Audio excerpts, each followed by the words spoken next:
Morning students, कैसे हैं सभी। देखिए हमने जो टॉपिक स्टार्ट कर रखा है बेटा, वेक्टर्स का चैप्टर हमने स्टार्ट कर रखा है। तो वेक्टर्स के अंदर सबसे पहले मैंने बताया था वेक्टर्स होते क्या हैं।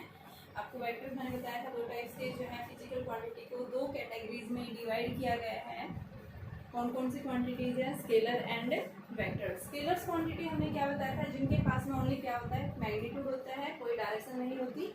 साथ में हमने एक और बताया था कि आपके पास में ये क्या नहीं करते, इनको हम सिंपल लॉ ऑफ अलजेब्रा से एडिशन करते हैं, यानी ऑर्डिनरी लॉ ऑफ एडिशन को क्या करते हैं, ये फॉलो करते हैं कौन, स्केलर्स।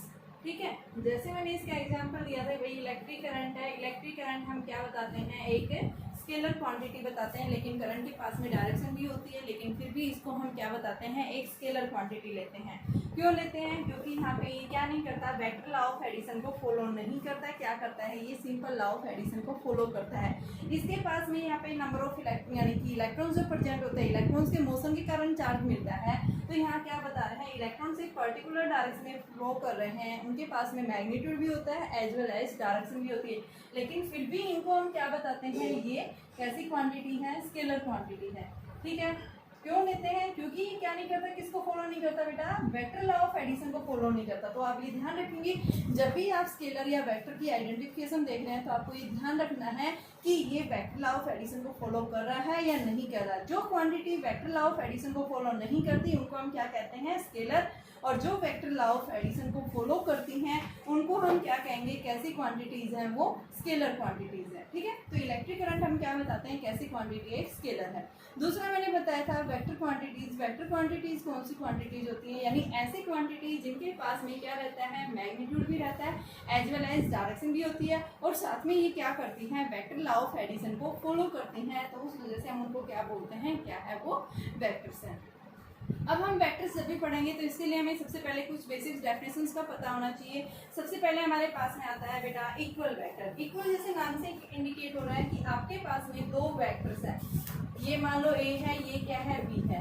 इन दोनों के पास में magnitude as well as directions, यानी ऐसे वेक्टर्स, ऐसी फिजिकल क्वांटिटी जिनका मैग्नीट्यूड भी क्या हो, सेम हो, और जिनकी डायरेक्शन भी क्या हो, सेम हो। यानी ये क्या हो गया, मैग्नीट्यूड सेम हो गया और डायरेक्शन दोनों क्या जा रही है, सेम डायरेक्शन में मूव कर रही है। तो ऐसे वेक्टर्स को हम क्या कहेंगे, कैसे वेक्टर्स हैं, इक्वल वेक्टर्स। आप इक्वल वेक्टर्स को पैरेलल वेक्टर नहीं कह सकते, क्योंकि पैरेलल के केस में उनका मैग्नीट्यूड सेम हो भी सकता है, नहीं भी हो सकता।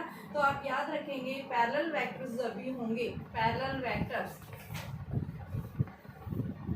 Means two bodies are moving in same direction.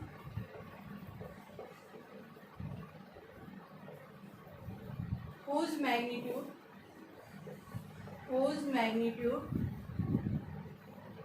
may or may not same. जिनका मैग्नीट्यूड सेम और सेम नहीं हो सकता, लेकिन ये सेम डायरेक्शन में जा रही है। मान लो ए वेक्टर आपके पास ये है, तो बी ये है, दोनों सेम डायरेक्शन में जा रही हैं। इस बी के ए का मैग्नीट्यूड आपके पास 2 है, बी का मैग्नीट्यूड 5 है, तो इस डायरेक्शन सेम है लेकिन मैग्नीट्यूड डिफरेंट है, तो इनको हम क्या बोलते हैं, पैरेलल वेक्टर्स है। मैंने यहाँ देखो पैरेलल वेक्टर्स के अंदर बताया है बोथ हैव सेम डायरेक्शन। दूसरा बताया है a one vector is scalar non zero multiple of another vector. यानी क्या कह रहा है कि अगर आपके पास में ए वेक्टर जो है, तो सेकंड वेक्टर जो होगा वो क्या होगा, m times of b vector. ठीक है, m टाइम्स, जैसे मान लो ये b वेक्टर है मेरे पास, तो ये जो a है, मान लो a मैंने क्या बताया 2, तो यहाँ पे इस b की वैल्यू अगर मैं 4 रख दूँ, तो 4 को इस b को मैं क्या लिख सकती हूँ, b is equal to 2 into में 2, यानी a क्या है 2 के इक्वल। तो हम इस तरह से इसको लिख सकते हैं कि भाई आपके पास में जो दूसरा वेक्टर होगा वो क्या होगा, फर्स्ट वेक्टर का कैसा होगा, वो मल्टीपल की फॉर्म में हो सकता है। ठीक है, डायरेक्शन सेम हो सकती है, लेकिन मैग्नीट्यूड सेम जरूरी नहीं है सेम हो। ठीक है, तो इसको हम क्या बोलते हैं, क्या है, पैरेलल वेक्टर्स। जब भी पैरेलल वेक्टर्स होंगे, तो बेटा उनके बीच में थीटा एंगल जो होगा वो हमेशा क्या होगा, 0 होगा। पैरेलल का है मतलब, मैंने रिलेटिव मोशन में बताया था बेटा, जब दो गाड़ियां क्या कर रही हैं, सेम डायरेक्शन में मूव कर रही हैं, दो पर्सन सेम डायरेक्शन में जा रहे हैं, उनकी स्पीड सेम भी हो सकती है, डिफरेंट भी हो सकती है, लेकिन क्या कर रहे हैं, वो सेम डायरेक्शन में मूव कर रहे हैं। तो इनके बीच में जो एंगल आता है, उस एंगल को हम क्या बताते हैं, थीटा किसके इक्वल होगा, 0 के इक्वल। थर्ड आता है मेरे पास में एंटी पैरेलल। एंटी पैरेलल के केस में क्या है, यानी ऐसी क्वांटिटी, देखो इक्वल वेक्टर मैंने बताया, इक्वल वेक्टर का मतलब जिनका मैग्नीट्यूड और डायरेक्शन दोनों क्या है, सेम है। ठीक है, मैग्नीट्यूड भी सेम होगा, डायरेक्शन भी सेम होगी, उनको क्या कहेंगे, इक्वल वेक्टर्स। ठीक है, दूसरा मैंने बताया अनइक्वल, देख लो चाहे यहाँ पे अनइक्वल का मतलब क्या है कि भाई जिनका मैग्नीट्यूड तो सेम है लेकिन डायरेक्शन सेम नहीं है, एक इधर जा रहा है तो दूसरा इस साइड है, तो उसको हम क्या कहेंगे, अनइक्वल कहेंगे। तीसरा मैंने पैरेलल वेक्टर्स बताया, पैरेलल वेक्टर्स यानी जब दो बॉडी सेम डायरेक्शन में मूव कर रही हैं तो उनके बीच में एंगल क्या होगा, 0 होगा, और जो एक वेक्टर होगा वो सेकंड वेक्टर का क्या हो सकता है, मल्टीपल, यानी हम क्या लिख सकते हैं, बी को हम m इंटू ए लिख सकते हैं।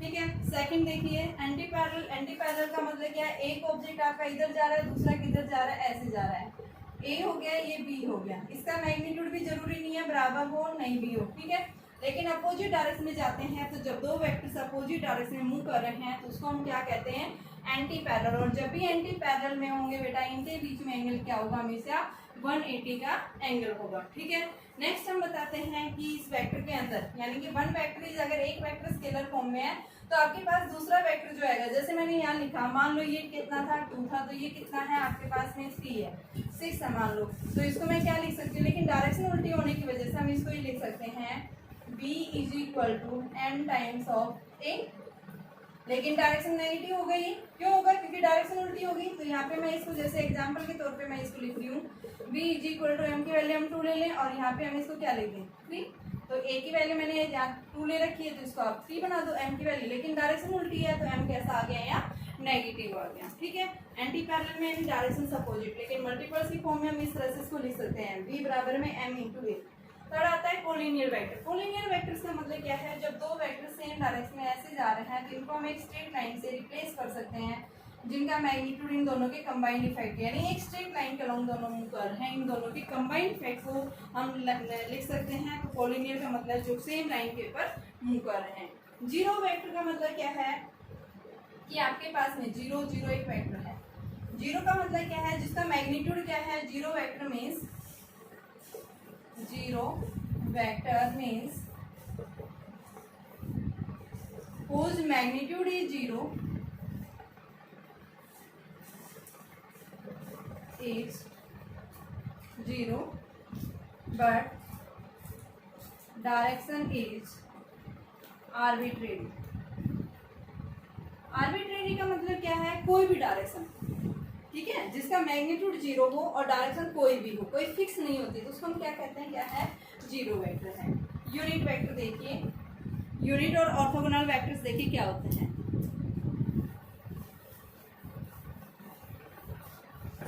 यूनिट वेक्टर का मतलब क्या है बेटा, देखो एक सिंगल वेक्टर को आप क्या कर रहे हैं, उसको डिवाइड कर रहे हैं, कौन सी डायरेक्शन में, एक्स एक्सिस में, वाई एक्सिस में, जेड एक्सिस में, तो हम क्या बताते हैं, यूनिट वेक्टर हमें क्या देता है, डायरेक्शन देता है। इसको हम कैसे नोट करते हैं, ए कैप। ठीक है, क्या साइन होता है इसका, जो सिंबल हम बोलते हैं कि यूनिट वेक्टर जो होता है ए कैप बोल देते हैं, इसको क्या बोलेंगे, ए कैप, या फिर ए है, ए के ऊपर क्या लगा दी, हैट लगा दी, ठीक है, कैप लगा दी, तो इसको ए कैप बोल देते हैं। यूनिट वेक्टर क्या बताता है, हमें डायरेक्शन देता है, इट गिव्स डायरेक्शन। और मैग्नीट्यूड इसका कितना होता है, यूनिट वेक्टर का हमेशा 1 की, 1 यूनिट वेक्टर का जो मैग्नीट्यूड होता है 1 होता है, क्या देता है, ये हमें डायरेक्शन देता है। और इस यूनिट वेक्टर के लिए जो फॉर्मूला होता है वो क्या फॉर्मूला होता है, डायरेक्शन ऑफ ए अपॉन में मैग्नीट्यूड ऑफ ए।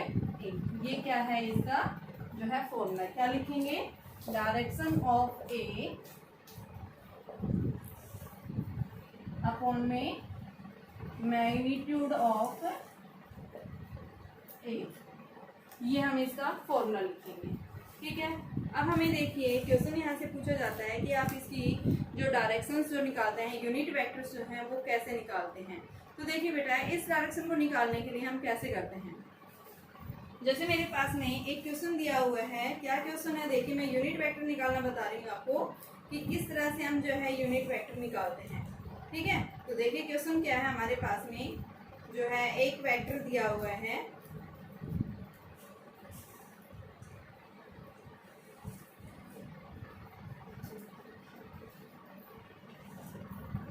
जैसे देखिए आपके पास में कोई भी एक सिंगल वेक्टर दे रखा है, कोई फिजिकल क्वांटिटी दे रखी है, ये दे रखा है आई 3j cap plus 2k cap. सबसे पहले इनका मतलब होता क्या है, जैसे देखिए मेरे पास में ये है 3D कोऑर्डिनेट है, x axis, y axis, z axis. ये क्या है बेटा, 0, ओरिजिन है। जब भी कोई पार्टिकल एक्स एक्सिस में मूव कर रहा है, अपनी डायरेक्शन को चेंज कर रहा है एक्स एक्सिस में, तो उसके लिए हम क्या लगाएंगे, उसकी डायरेक्शन के लिए आई कैप। अगर वो वाई एक्सिस में मूव कर रहा है जे कैप, अगर वो जेड एक्सिस में जा रहा है के कैप। तो यूनिट वेक्टर्स जो आएंगे वो आपके पास में क्या देता है, हमें डायरेक्शंस देते हैं। तो यहाँ पे मान लो आपके पास में कोई भी एक सिंगल वेक्टर था, उस सिंगल वेक्टर का मेरे पास मान लो ये ए वेक्टर था। इस ए वेक्टर को हम आगे रिजोल्यूशन पढ़ेंगे, तो इस ए वेक्टर के पास में कंपोनेंट्स यानी इस एक वेक्टर को हम 3 पार्ट्स में डिवाइड कर देते हैं। ये देखिए मेरे पास राइट हैंड रूल है, इसमें देखिए ये आपके पास में एक्स एक्सिस है, ये क्या है वाई एक्सिस, ये क्या है जेड, या ये एक्स ले लो, ये वाई ले लो, ये जेड ले लो। तीनों एक दूसरे के क्या होते हैं, ये म्यूचुअली परपेंडिकुलर हैं। तो ये हमारे पास एक्स डायरेक्शन में जो हम इसकी डायरेक्शन पे ले लेंगे वो क्या लेंगे, आई कैप।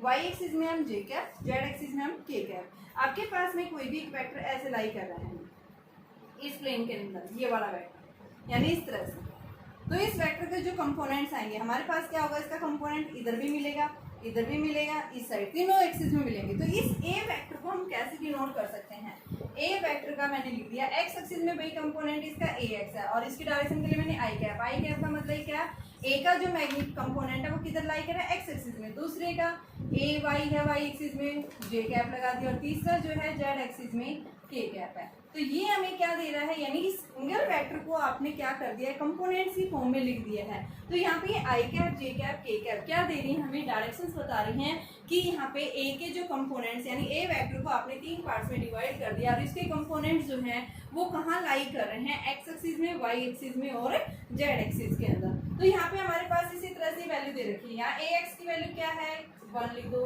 ए वाई किसके इक्वल है, 3 लिख दो, ए जेड किसके इक्वल है बेटा, 2 है।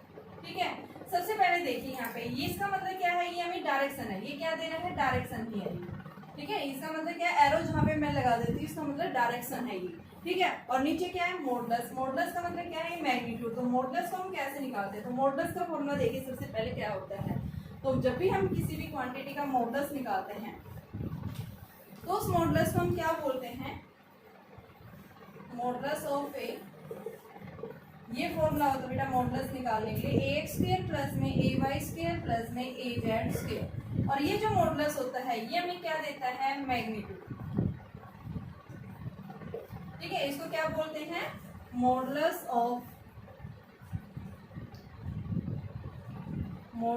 Of A gives magnitude. क्या देता है ये हमें, मैग्नीट्यूड देगा। तो आपके पास में इसकी वैल्यू क्या आ गई, ए एक्स स्क्वायर प्लस ए वाई स्क्वायर प्लस ए जेड स्क्वायर। अब हमें निकालना क्या है, यूनिट वेक्टर निकालना है। तो यूनिट वेक्टर के लिए क्या फॉर्मूला है, direction of a. Direction of a का मतलब इसको एज इट इज लिख दो, i cap plus 3j cap plus 2k cap. अब इसका आप मैग्नीट्यूड ले लो, तो मैग्नीट्यूड कितना आएगा, 1 का स्क्वायर प्लस 3 का स्क्वायर 9 और प्लस 2 का स्क्वायर यानी 4, 9 4 13। ठीक है, और 1 का स्क्वायर यानी 1। तो आपके पास में ये आ गया i cap plus 3j cap plus 2k cap upon में रूट 14। क्या दे रहा है ये हमें, यूनिट वेक्टर। और यूनिट वेक्टर क्या देता है, हमें किसी भी वेक्टर की डायरेक्शन देता है, तो हम उसकी डायरेक्शन किस तरह से निकालते हैं। ठीक है, तो यूनिट वेक्टर सबसे पहले होता क्या है, यूनिट वेक्टर हम क्या बताते हैं, इसको किससे डिनोट करते हैं, ए कैप। ये कैप लगा देते हैं, हेड लगा देते हैं, इसको क्या बोलते हैं, ए कैप या ए हेड। फॉर्मूला क्या होता है इसका, डायरेक्शन ऑफ ए अपॉन में मैग्नीट्यूड ऑफ ए। इसकी हमें क्या देता है, डायरेक्शन देता है। मैग्नीट्यूड यूनिट वेक्टर का हमेशा क्या होता है, 1 होता है। तो हम निकालते कैसे हैं यूनिट वेक्टर, तो इसका फॉर्मूला जो है डायरेक्शन ऑफ ए अपॉन में मॉडुलस ऑफ ए। मॉडुलस कैसे निकालते हैं ये मैंने बता दिया आपको। जो भी वेक्टर दिया हुआ है उसका क्या करो, ए एक्स स्क्वायर प्लस ए वाई स्क्वायर प्लस ए जेड, यानी उसकी कंपोनेंट निकालो आप पहले। एक्स एक्सिस में कितना कंपोनेंट दे रखा है, वाई एक्सिस में कितना दिया हुआ है और जेड एक्सिस में कितना दिया है ना, और उन सबका स्क्वायर करके उसका रूट ले लेंगे। क्या देगा वो हमें, मैग्नीट्यूड देगा। ठीक है, तो ये क्या कहलाता है, यूनिट वेक्टर कहलाता है। ऑर्थोगोनल यूनिट वेक्टर्स भी बेटा सेम यही है। ऑर्थोगोनल यूनिट वेक्टर्स यानी आई कैप, जे कैप और के कैप, ये क्या कहलाते हैं, इसके यूनिट यानी कि ऑर्थोगोनल यूनिट वेक्टर्स। इन ऑर्थोगोनल यूनिट वेक्टर्स को हम कैसे लिखते हैं वो देखिए एक बार। यानी i cap, j cap and k cap are known as orthogonal unit vectors. Here i cap, j cap and k cap are known as orthogonal unit vectors। और इसको हम क्या लिख सकते हैं, आई कैप जो है वो क्या होता है, डायरेक्शन ऑफ ए अपॉन में magnitude of a. J cap जो आएगा वो क्या आएगा, direction of a along y axis और मैग्नीट्यूड ऑफ ए। और के कैप क्या आ जाएगा, डायरेक्शन ऑफ जेड अपॉन में मैग्नीट्यूड ऑफ। ये हमारे पास में क्या आ जाएंगे, यूनिट वेक्टर्स कहलाते हैं। ठीक है, तो यूनिट वेक्टर्स क्या होते हैं, आप क्या बताएंगे, जो हमें क्या दे रहे हैं, एक्स एक्सिस में, वाई एक्सिस में, जेड एक्सिस में क्या बता रहे हैं, इनकी डायरेक्शन दे रहे हैं। किसी भी वेक्टर की जो डायरेक्शन बताते हैं उसको हम क्या बोलते हैं, क्या है वो उसके ऑर्थोगोनल्स हैं। जैसे हमने ऑर्थोगोनल्स की वैल्यू निकाली है कि आपके पास में एक्स एक्सिस के अंदर, जैसे मैंने बता दिया, इसको मैंने ए एक्स लिख दिया, आप इसको क्या लिख सकते हैं, एक्स अपॉन में एक्स भी लिख सकते हैं। इसको आप क्या लिख सकते हैं, वाई अपॉन में वाई भी लिख सकते हैं। और इसको आप क्या लिख सकते हैं, जेड अपॉन में जेड, इस तरह से लिख सकते हैं। तो ये क्या कहलाते हैं, ऑर्थोगोनल यूनिट वेक्टर्स होते हैं। तो ऑर्थोगोनल यूनिट वेक्टर समझ में आ गया होगा। अभी नेक्स्ट आता है हमारे पास में कोप्लेनर वेक्टर्स क्या होते हैं, कॉन्करेंट वेक्टर्स क्या होते हैं, coplanar vectors.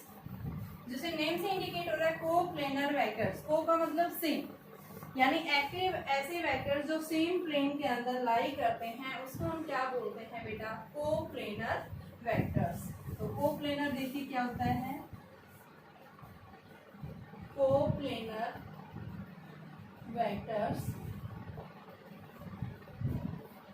Coplanar vectors are those vectors which lie in same plane। जो सेम प्लेन के अंदर लाई करते हैं ऐसे वेक्टर्स को हम क्या बोलते हैं, कोप्लेनर वेक्टर बोलते हैं। ठीक है, तो कोप्लेनर्स का मतलब सिंगल प्लेन हो या सिंगुलर प्लेन हो या फिर दो वेक्टर्स जो सेम प्लेन के अंदर लाई कर रहे हैं। मान लो मैंने क्या बताया, दो वेक्टर्स जो है इधर लाई कर रहे हैं एक्स एक्सिस और वाई एक्सिस में, ये आपके पास में ए वेक्टर है, ये आपके पास में बी वेक्टर है। तो ये क्या दे रहे हैं आपको, यानी कोप्लेनर वेक्टर। ठीक है, तो कोप्लेनर का मतलब जो सेम प्लेन के अंदर लाई करते हैं उसको कोप्लेनर बोलते हैं। नेक्स्ट आता है कॉन्करेंट वेक्टर्स। कॉन्करेंट वेक्टर्स का मतलब क्या है कि ऐसे वेक्टर्स जिनका इनिशियल पॉइंट क्या है, सेम है। इधर F1 force, F2 force, F3 force, तीनों का कॉमन पॉइंट क्या है, यहाँ पे सेम है। तो यहाँ पे आप बताएंगे कि ऐसे आपके पास कॉन्करेंट वेक्टर्स का मतलब क्या है कि forces vectors, concurrent vectors are the vectors which are lies at same point, जो सेम पॉइंट के ऊपर लाई करते हैं। जैसे मैंने बताया एक वेक्टर इधर फोर्स इधर चला गया, दूसरा फोर्स इधर चला गया, तीसरा फोर्स, तो ये हमारे पास में कैसे फोर्स है, F1 F2 F3 कैसे फोर्सेज है, ये कॉन्करेंट फोर्सेज है तीनों। ठीक है, जिनका इनिशियल पॉइंट क्या है, सेम है, तो इसको हम क्या कहेंगे, कॉन्करेंट फोर्सेज। अब बात आती है एंगल जो है दो वेक्टर्स के बीच का एंगल हम कैसे लेते हैं।